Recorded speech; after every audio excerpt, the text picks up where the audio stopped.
No guards, no locks, but no path forward. Insect, Dante, on the house of it, Lucan, poets of Rome, and Greece those whose verses had once shaped the world. They welcomed him as one thing. No one asked why he was here. No one judged. They simply recognized him as a thread in the grand tapestry of life. Pan invited him to walk beside them, to speak, to remember. Dante walked with him, as though reliving the golden age of ancient wisdom. And yet, no matter how honored he felt, he could not forget. They had nowhere left to go. These were souls who reached for the light but could never pierce the veil. As they left the fortress, Dante turned to look back. No one clung to him. No one called out. Only a single pair of eyes watched him, eyes that did not plead or resent, just as if they knew that though he would descend deeper into hell, at least he still had a chance. They did not. Virgil laid a hand on his shoulder. We must go. So they walked on, leaving behind a circle of hell with no floods, no screams, perhaps the most profound sorrow in all Inferno. Part 2. The faint light, where illumination cannot save, though the light in Limbus never blazes. It still lingers faint as reason without guidance, gentle as goodness left unrewarded. It is a quiet, and it made Dante see more clearly that there are forms of suffering which require no screaming to be deeply felt. They walked through wide fields, where souls sat meditating beneath trees that never wither, never shed their leaves. Everything here seemed frozen, no change, no time. A kind of eternity without punishment, but also without forgiveness. Virgil explained that this place was not lifeless, but rather without true life. The souls here knew what they lacked, but could never reach it. There was no hope, but they remembered what hope had once felt like. And that is the most profound pain, to be conscious of absence, yet entirely powerless. Dante felt it acutely as they passed a group of philosophers in silent discussion, arguing, not daring. They merely posed questions, then felt quiet. No answers came. No one answered, they said. Here, reason was not condemned, but neither did it lead anywhere. Dante bowed to Socrates and Plato, pillars of Western thought. They looked upon him not with pride, but with the still gaze of those who have accepted their limits.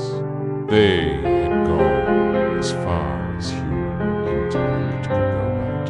None had found the final door. Farther on, Dante saw a massive statue in the center of a square faceless nameless.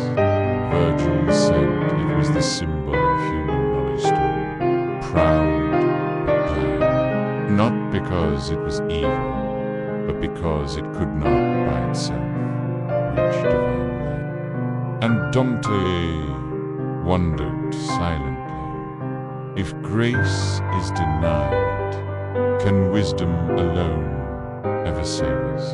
There are no howling flames in Limbus, no demons at work. Birth, there is a kind of silence that stretches eternally, where every soul remembers that it once longed for something, but now only holds the echo of a memory. A woman paced Dante, her white as mist, her eyes hollow, holding open But she still read, as though the verses of long ago still murmured in her fading thoughts. Dante asked, "What is she reading?" She gave no answer. Virgil whispered, "She was once a poet by..." She lived in a time before the word Dante, bow not, out of pity, but reverence. In the first circle of hell, he saw something strange and beautiful. This was not the place of sinners, but of boundaries. And for those who once reached high, that boundary alone was a kind of hell. As they neared the edge of Limbus, the light dimmed out, because night was falling. But because this realm held no day or night, all stood still, forever. Virgil stopped before a massive arch of stone, carved with ancient symbols. Dante could not decipher. Beyond it, a staircase of black rock led downward toward the second circle of hell. Dante hesitated. Virgil said, "You have seen the world of noble souls limited, yet unfallen. Below,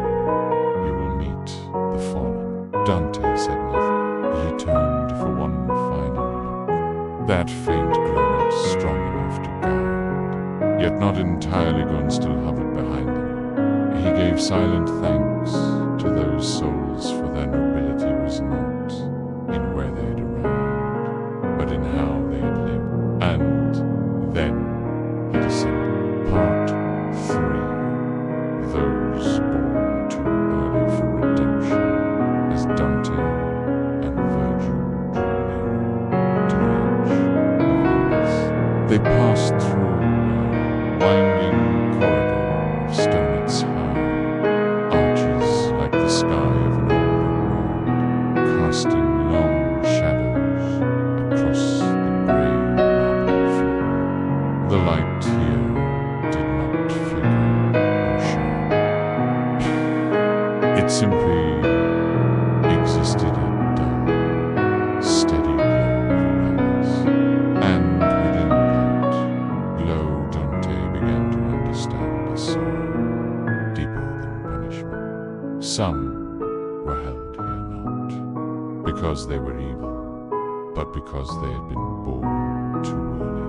Virgil guided him down rows of columns, where souls leaned silently against the stone. They did not wail, but their eyes never faced forward. It was as though they always looked toward a horizon they would never reach. "Those are the prophets," said Virgil. "They saw truth in fragments." And Dante noticed something peculiar. The souls in this place were not forgotten. In fact, they were remembered through poems, history, reverence of generation.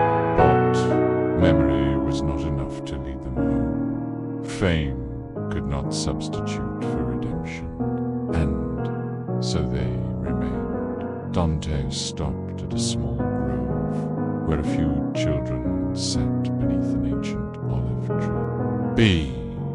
They did not cry, but neither did they smile. They were souls who died before knowing faith for baptism, before being named among the blessed, even infants. "Dwell," Dante asked, stricken. Virgil nodded, not for sin, but for limitation. A sharp pain cut through Dante's spirit. Be understood.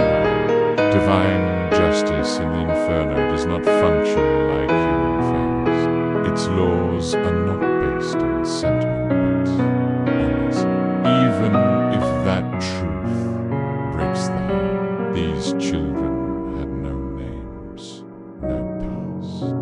Yet their presence whispered of a peculiar hell of possibilities that never became. Each child here was a life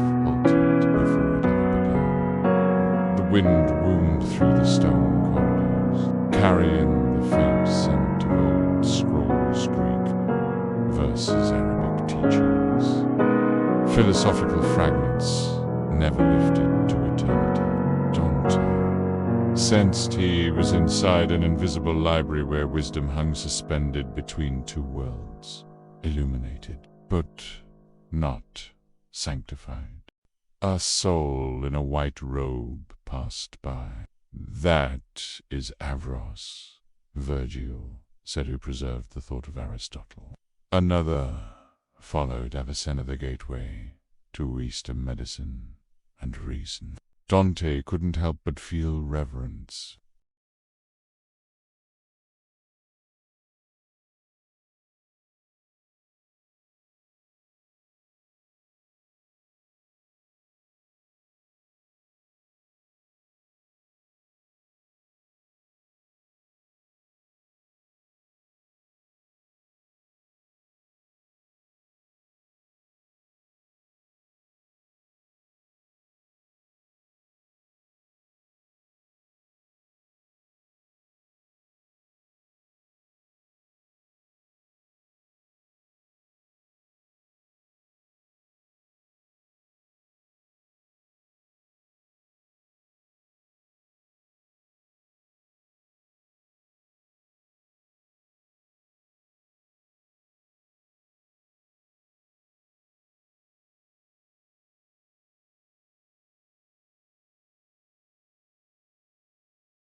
Trapped within the absence of divine meaning. They were not punished, but they could not progress. They knew too much to believe, blind, but not enough to find the door out. In another corner, Dante saw Aristotle, called by the souls here the master of those who not be, sat beneath a stone pillar, surrounded by disciples. Alexander the Great, Aquinas, Boethius, Plevros, each carrying fragments of his legacy, though each walked a different path. Aristotle said nothing. He looked at Dante, as if asking, "Do you believe knowledge is enough?" Dante gave no reply. He simply bowed his head. In this place where wisdom was once revered, There now stood a kingdom empty, rulers and prisoners alike. Only the echo of unsaved thoughts remained. Virgil said softly, "Many here once moved humanity forward, but they could not save themselves." A crack opened Dante's heart. These names he had honored now stood as monuments of helplessness, not because they failed, but because they lacked the one thing reason cannot. Faith. He looked. He looked at Virgil, who was part of this room, his guide, the soul he trusted most. And then came a shattering realization. The one who leads him through hell can never escape it himself. By the poet of Virgil, the spirit of ancient light forever, bound to a place where no one is judged, but no one can run. Dante said nothing as they departed. Only footsteps echoed through the halls of unopened books, unanswered questions, and voices now, just distant memory in the mind of mankind. Limbus closed behind them, not with a scream, but with the silence of unsaved wisdom. Part 5. Beneath a sky without God. The song of the silent souls. The space began to widen into a colossal basin. Stone steps fanned outward in great arcs, leading down to a square veiled in pale mist. Beneath the ashen dome of this unmoving sky, Dante and Virgil moved slowly among hundreds, thousands of souls sitting, standing, simply existing. No one spoke, but their presence pressed heavy as a mute choir of music, without words, without melody, only sensation, only consciousness. This was the deepest reach of Limbus, where all souls, regardless of their culture, religion, or century, gathered, if they had never known grace. Not those who rejected God, but those who had never been invited. Dante looked around and saw unfamiliar garments, Persian robes, Egyptian headcloths, Roman togas, Eastern warriors kneeling in silence. The halls. It was like a living museum of human history, but with no light, no narration, only the quiet gaze of souls who had passed through life without ever hearing an eternal promise. Virgil whispered, they did not reject faith, and they never had the chance to believe. Dante felt something choke in his chest. It wasn't injustice that cried within him, but a sorrow more ancient, perhaps the most lovable souls were also the ones most thoroughly forgotten. They had no legends. No one sang of them. They were not named in churches, not remembered in prayers. And so they became silent, a silence that covered all things, not hopeful, just accepting. In the center of the square stood a white stone, monument shaped like a tower that had never been completed. Its surface was etched with hundreds of inscriptions written in Greek, Latin, Arabic, Chinese, Sanskrit, Hebrew, Egyptian, hieroglyphs. Dante read a few lines, unable to grasp them all, but he felt something breaking inside. This was not a tower of pride. It was a tower of incompletion. Ideas that never reached their end. Aspirations that were never named. Prayers that never found an ear to listen. Dante stood still.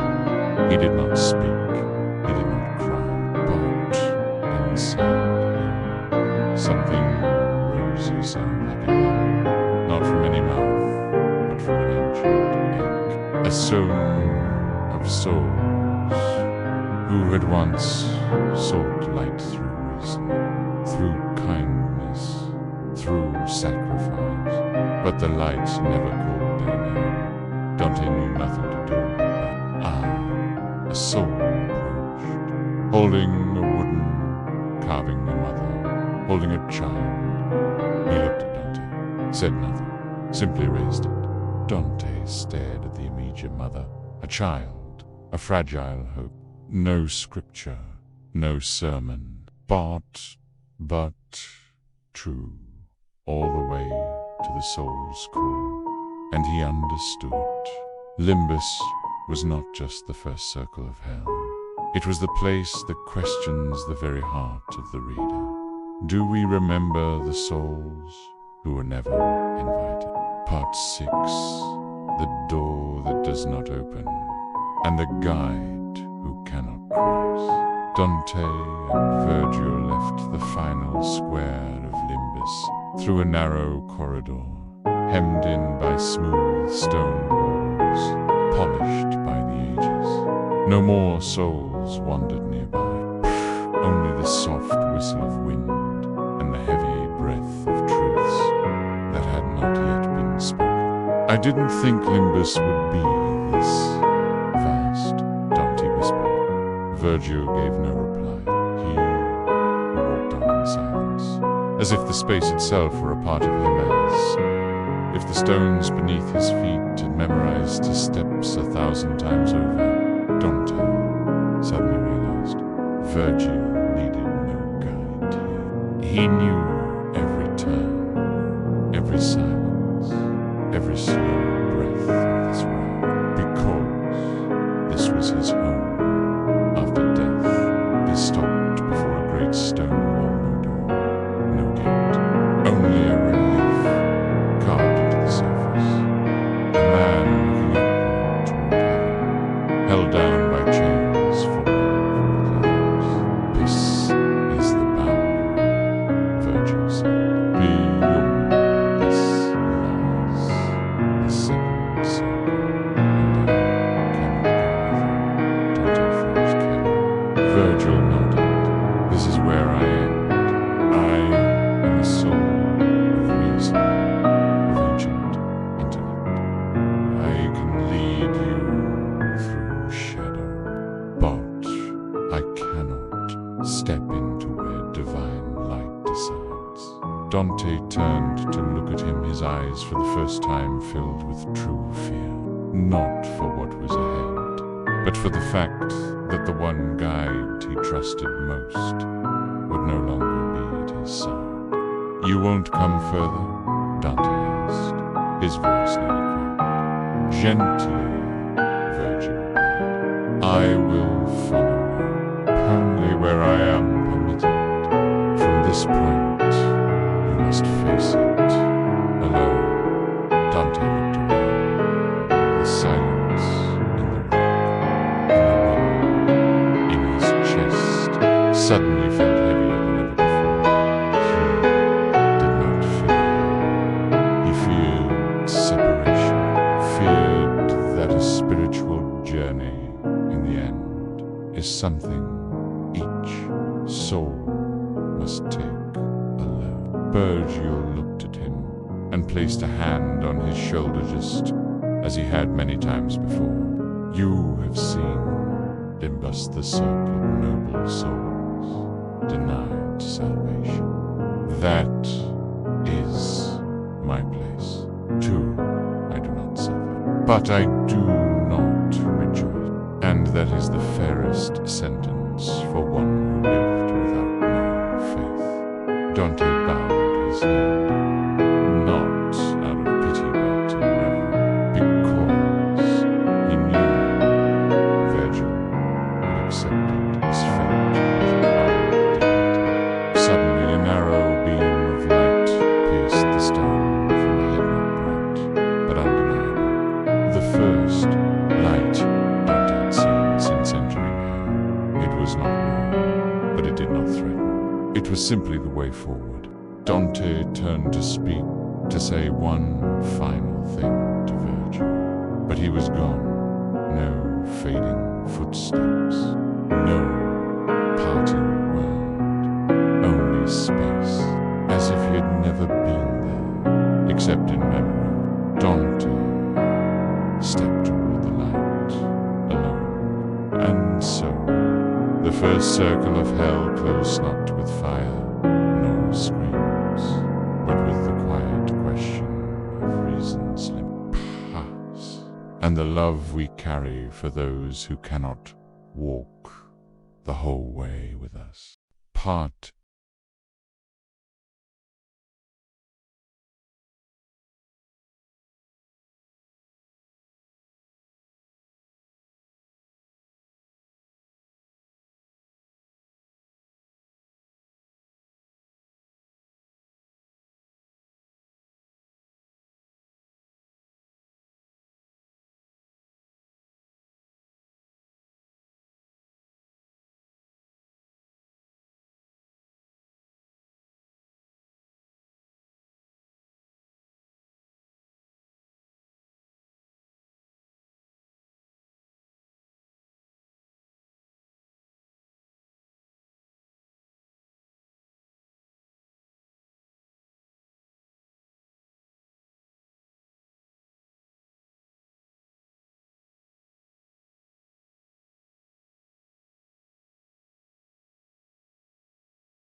of punishment, but from recognition.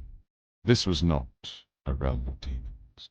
This was a realm of humans, fragile, misled, and easy to lose their way when the heart no longer guards the soul.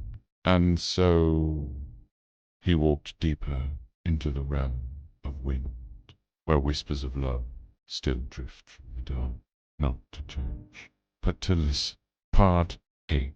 Those who loved but could never touch the wind still hum, not in waves, but in an unending current of storm without direction. Each gust carried dozens of souls, throwing them together for a fleeting moment, then tearing them apart again, as if the whole cosmos knew only how to break what it once broke. Dante looked up at the sky not filled with stars, but with black clouds twisted like the wet hair of weeping sun. Inside there was no fear, no sorrow. The sorrow of those who once loved but never learned how to love again.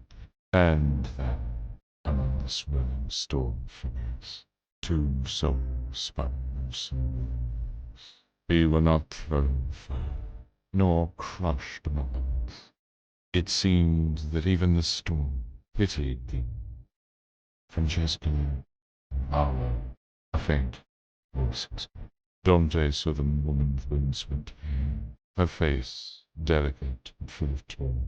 Beside a man silent, his gaze never leaving hers, as if his entire soul was an unspoken pageant.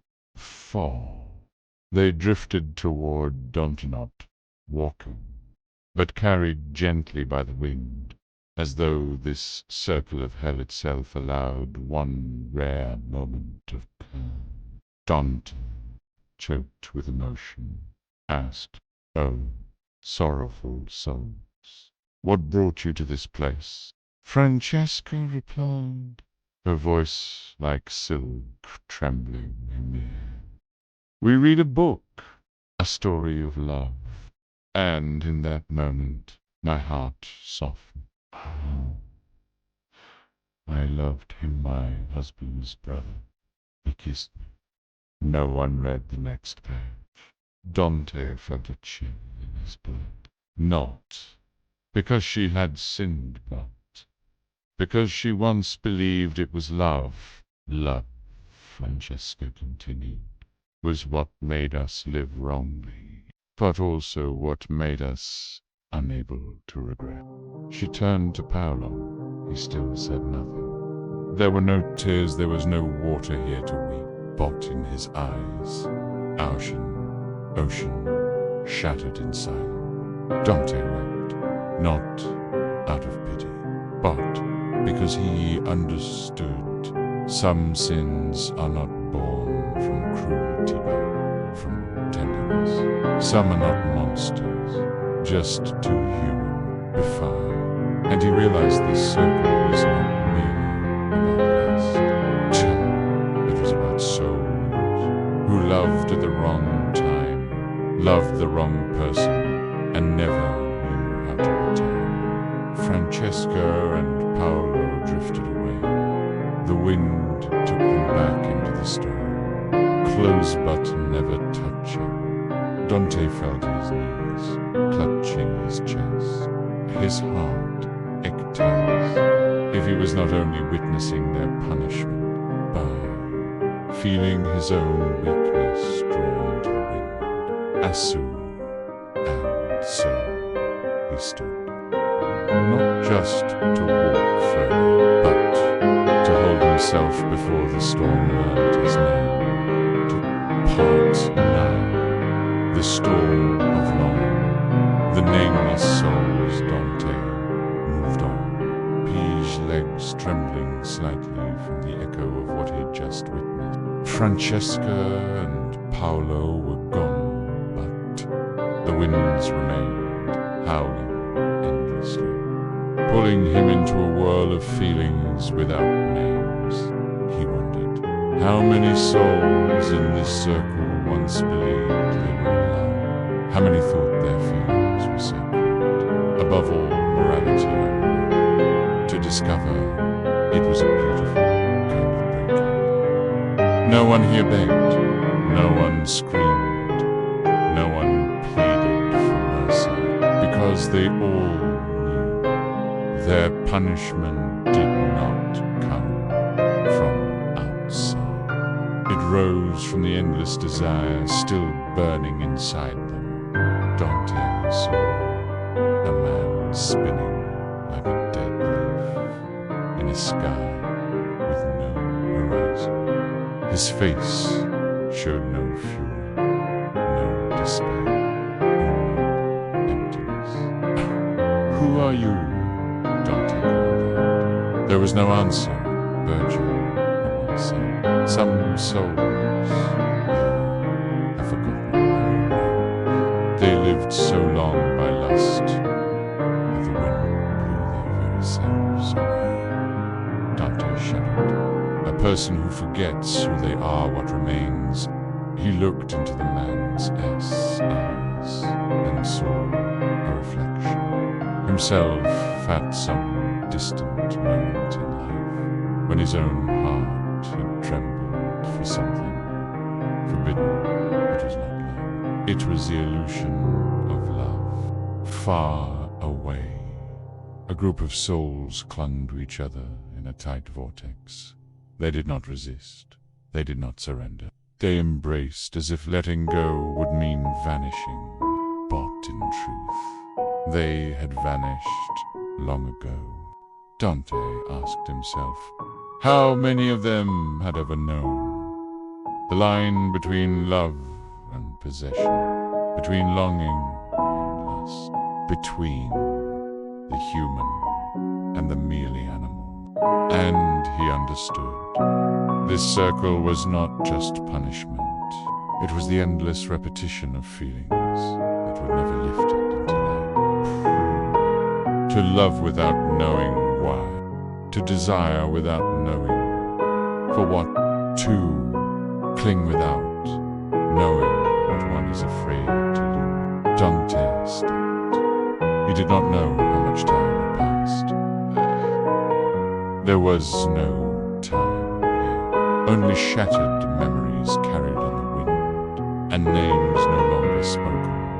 He closed his eyes, not to pray, but to remember every moment in his life when he had mistaken lust for love, desire for destiny, infatuation for truth, and he made a silent vow, never to let himself be carried by that wind again. No matter how soft the harp became.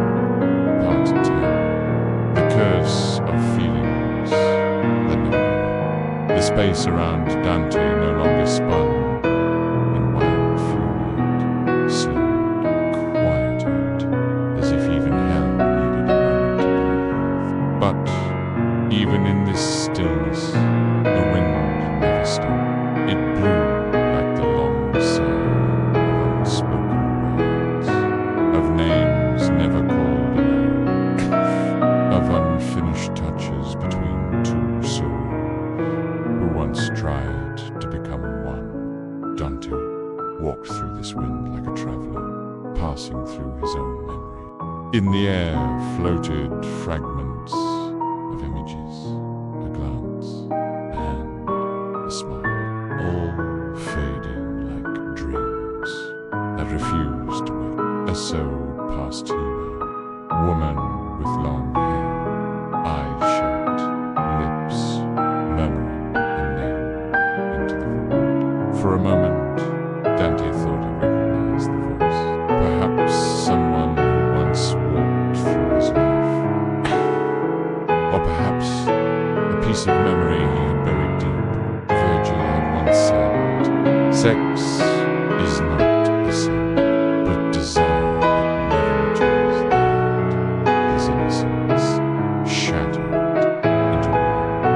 Dante understood. This circle did not punish humans for longing. It punished them for letting longing replace will, replace reason, replace responsibility. And so they lived like children, in adult bodies loving like dreams, promising like fairy tales, and shattering like glass. A group of souls spun together like dancers in the wind. They laughed. A strange laugh, silent, joyless.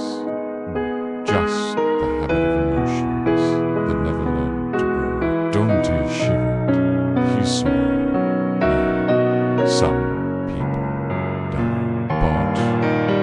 But their emotions remain alive, trapped in a childish shape, never allowed to mature.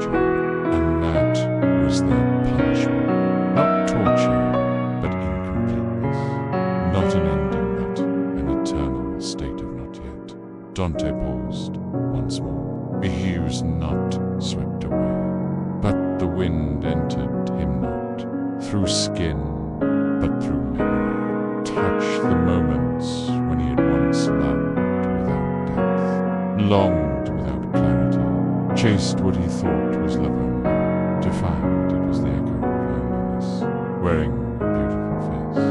And he whispered within, love is not wrong, but love that does not grow with the soul becomes a burden the soul must carry forever. He closed his eyes. The wind passed through, and he walked on. Part 11.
Follow.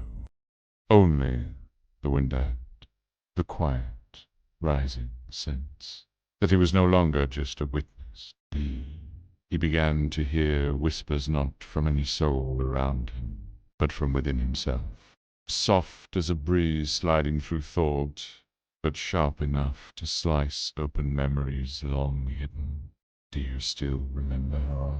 You said you wouldn't return. Breathe. You chose silence, but love never stays silent. Dante staggered. But because truth was rising from his own deep places, he began to see faces, familiar ones, not from poems, not from history, but from his life. By the woman he once loved but lacked the courage to kill. A soul who once sat beside him in the rain and left forever. because he never called out. By a pair of eyes that once saw forward in him but his heart cracked not from punishment, but from the weight of chance's once hand, and the truths he never dared to believe. The wind rose above, but this time he did not feel it coming from around. Where? It was coming from them, from promenades never spoken and distant. The circle was not just for those blown away bodies. It was for those who must face the plants of themselves. Dante knelt. For the first time since the journey began, he did not weep for others. He wept for himself, not for sin, but for the pain of knowing he had not been brave enough to love food. The wind passed through him, gentle, almost tender. No judgment, no condemnation, only remembrance. Part 13. The universe without a center. When love has no anchor. Dante rose to his feet, his legs trembling softly, but his eyes had changed. No longer frantic, no longer in awe, but filled with the quiet understanding of someone who had realized. Here too belongs live on the path. The wind still moved, but it no longer threatened. Behar. It had become a wind of understanding, of reflection. As if the entire circle of hell had fallen silent, so he and himself could finally meet. Dante stepped through a widening cleft in the stone, where the storm gave way to a vast, hollowed space, like a collapsed cosmos without a center. No sky, no ground, only emptiness where souls drifted endlessly, without anchor, without access. Virgil had once described this place, the final form of lust, before it takes shape. Not yet action, no longer pure thought. Here lay the nameless longing. Dante saw hundreds, thousands of souls drifting like broken stars. No storm to spin them, no cries to pierce them. They had been drained of all force, aimless, forgotten even by themselves. This is the deepest breath of lust, said a voice with no face, not a flesh body. Those who lived haunted by something they could never name, not desire, just a space.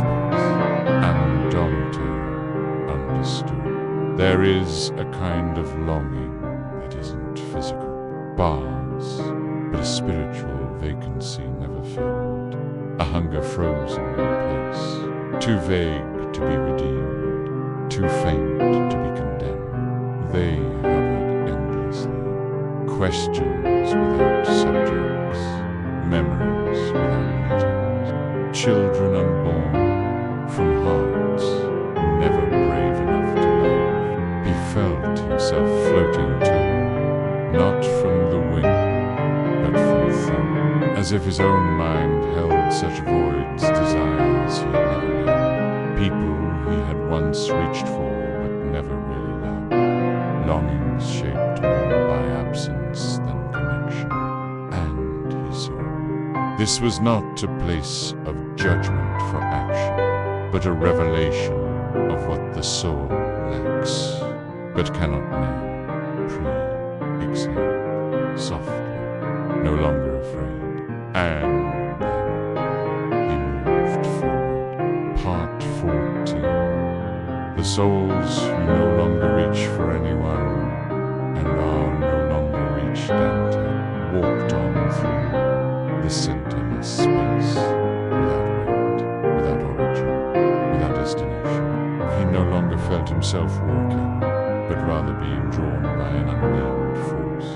like the very souls he now beheld. They did not struggle. They did not call out. No one was searching for them. And they no longer searched for anyone. By that, more than the storm made Dante feel cold. He came upon a soul drifting silently in the dark, its shape unclear. A dim light brushed across what may have once been a face ageless, genderless.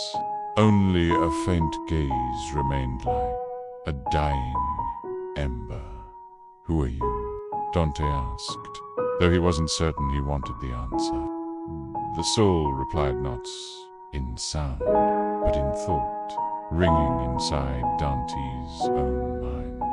"I once loved, not enough to hold on, bled, and not little enough to let go." Dante shivered in that single sentence. He saw the core of this circle. To love not deeply enough to sacrifice, not lightly enough to forget, by it, but just enough to never leave and never stay. A love that was neither fully lived nor allowed to die. It stretched like a note, held till never fading, never ringing true. And so, this soul reached for no one reached for them.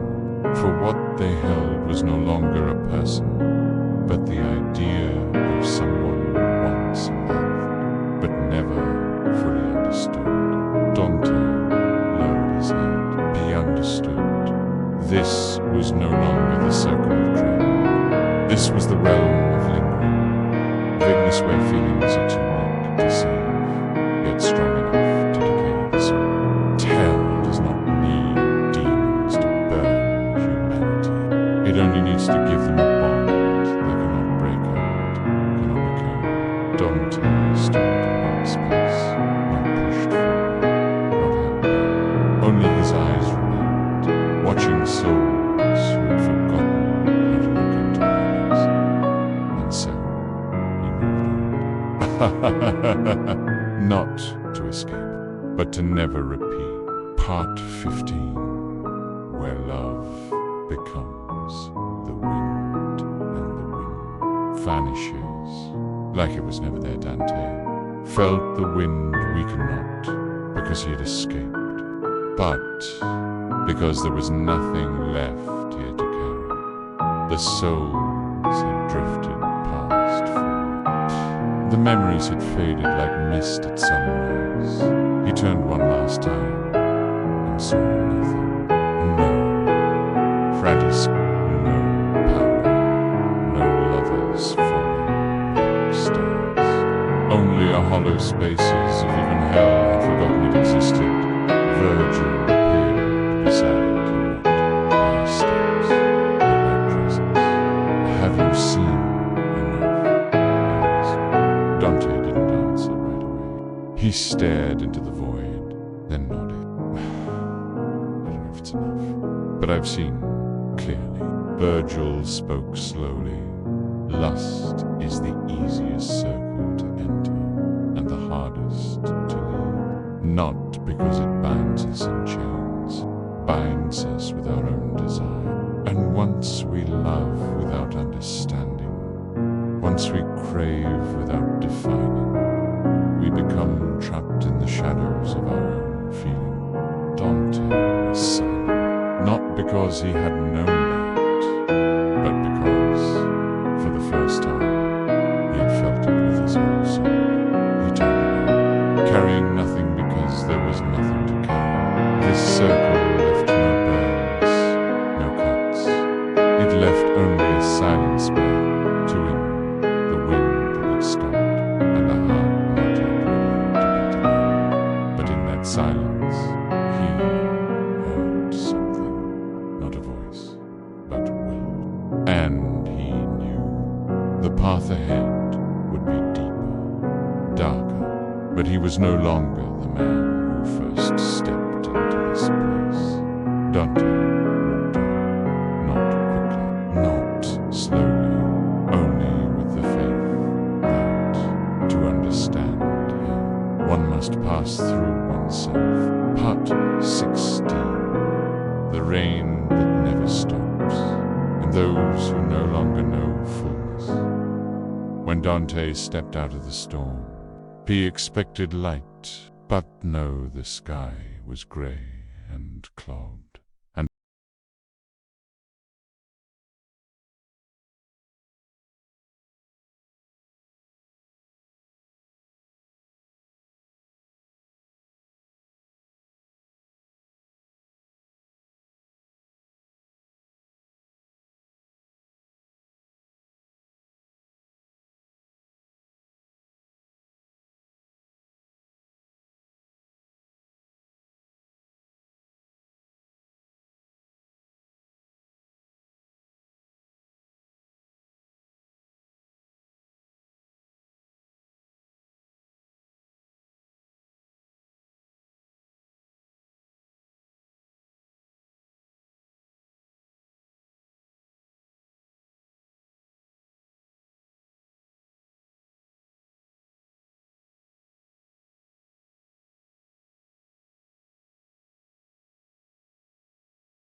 he stopped beside a strange creature, half-human, half-shadow, its body swollen with things never trued. The creature did not look up. It only let out a deep, hollow sound, like the sigh of a tired stomach. I eat what no one needs, what no one remembers, what no one dares to name. Have you ever felt Dante asked, betrayed by? But it was a laugh without teeth to chew, without memory to recall what fullness means. I once ate love, ate fame, ate time, but nothing stayed longer than a breath. Dante turned away. Each soul here stood as proof of a truth he had long avoided. Not all consume. Many eat just to fill the space. They don't even know how to name. They don't seek flavor. They don't seek emotion. They only need the sensation of consuming something infinite. They don't have to face the emptiness inside, and that made them this, without chains, without cells, but with no escape. Dante. But there was no sky, only, and the wet, gurgling bodies that no longer knew how to react to what they swallowed. He wondered how many times in his own life had he tried to fill himself with praise, with success, with attention, only to feel empty afterward. He had no answer, only footsteps, heavy with mud, and the rain falling from a sky guard no longer seemed to look through. Part 18. When hunger doesn't come from the stomach, but from not knowing who you are. The rain grew heavier, no longer droplets, but a thick curtain that swallowed motion itself. Dante slowed, not from exhaustion, but because it felt as though he was walking through the human slippery, heavy, hard to balance inside. Every step dragged, not just from mud, but from a question forming in his head. Are we all hungry, but none of us knows. Ahead, he saw an old woman sitting alone in a puddle of mud. She didn't eat, she didn't dig, she didn't sew, beg. She just held herself, as if afraid she might dissolve in the rain. Dante stepped closer. What are you waiting for? He asked. She looked up. Eyes clouded, but deep like a forgotten well. I'm not waiting, she whispered. I just thought maybe someone would ask me why I'm here. And do you know? She nodded. Slow, painful, because I never knew who I was. So, I kept trying to fill myself, hoping something would become my identity. Dante froze. Neither spoke further. The rain fell on hair, on shoulders, on memory. And he understood. This circle wasn't just about appetite. It was about the loss of self.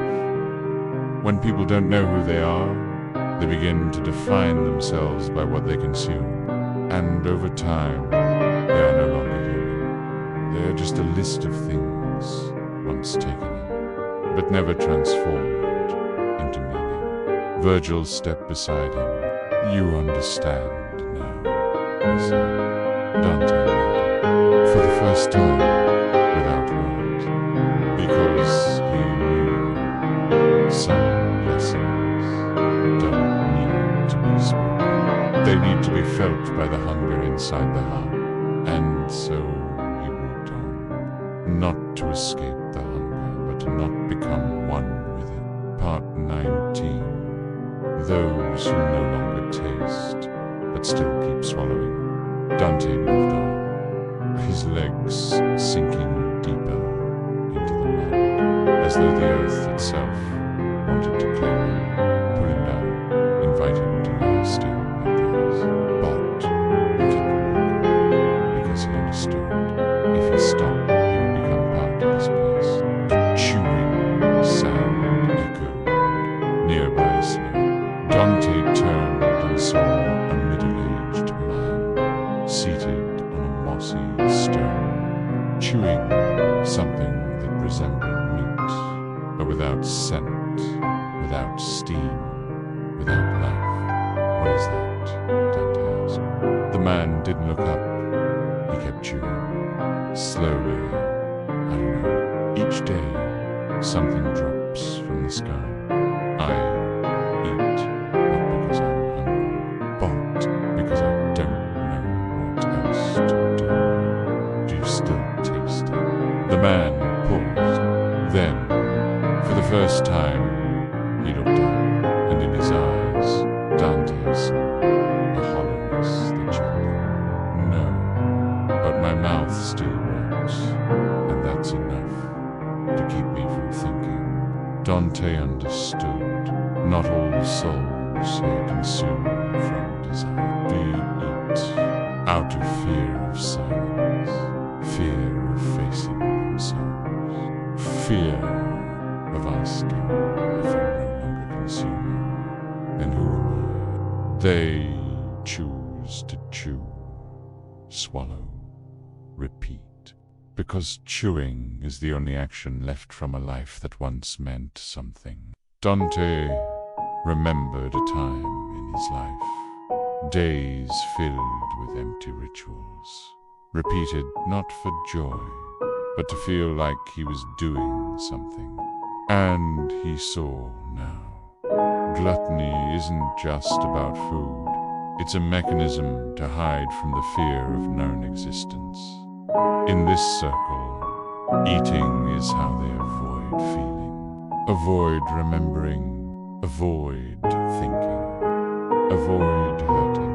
And that, in truth, is the deepest hurt of all. So he kept walking, not to escape hell, but to avoid being absorbed by its endless repetition. Part 20. When the mouth becomes a grave, and the body, the path to the bottom. Dante waded through waist-deep mud. The rain still fell, heavy and relentless, as if the sky were purging everything the living world had ever wasted. He no longer saw souls like before. No human shape remained, only blotted, swollen mounds of flesh creatures born from excess itself. They did not speak. They did not breathe. They only opened their mouths, and swallowed anything that passed. A chill ran down Dante's spine, not from cold, but from realizing they no longer distinguished between inside and outside. They no longer knew which part was the mouth and which was the self. They ate themselves, not metaphorically. One twisted, worm-like mass of flesh, curled in the mud, not from pain, not from thought, but because it had nothing else left to consume. Virgil stood beside him, voice low. This is the end of gluttony, where the soul forgets even the memory of need. No more desire, no more pain, only the raw instinct just to persist without knowing why. Dante whispered, and so they become their own mire. Virgil nodded. Needs no demons to punish. It only needs to let man wander far enough from his nature until he punishes himself in a noble chance. Dante closed his eyes just for a moment. But in that darkness, there were no faces left, only mouths open, not to speak, not to breathe, not to kiss, but only to swallow. Forever, and he understood. Some souls aren't burned in fire. They dissolve in the very emptiness they created. He opened his eyes and moved forward, slowly, steadily, because he knew something deeper still awaited. And he still had a question. Can man stop before becoming the hunger he tried to feed? Part 21. When no one has a name, and no one needs one, still fell. But now it was no longer sad. It had become part of the air itself, as if all of hell was breathing through excess. Dante no longer asked for direction, no longer cared where he walked, because in this place all paths led to the same drift. He stepped past a lump of flesh, bloated and soft, twisting around itself.